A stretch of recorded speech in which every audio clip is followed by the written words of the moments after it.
Gipahigayon karong adlawa ang hearing sa application sa prangkisa sa 77 ka mga bus o mga bus nga mibiyahe o mobiyahe sa SRP.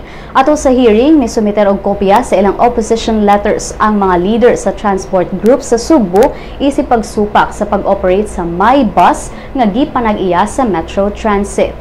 Sa gawas sa buhatan sa LTFRB Central Visayas, may pahigayon og rally ang mga miyembro sa piston kinsa miingon nga ang pag-abot sa mga bus gikan sa Manila makaapekto sa panginabuhian sa mga lokal nga driver. Ang SM nga usa sa mga tag-iya sa Metro Transit nangayo og 5 ka adlaw sa LTFRB aron tubagon ang mga opposition letters. Hinuon si Attorney Jomar Castillo sa Metro Transit, malaumon nga ang application sa mga bus maaprubahan gihapon sa LTFRB.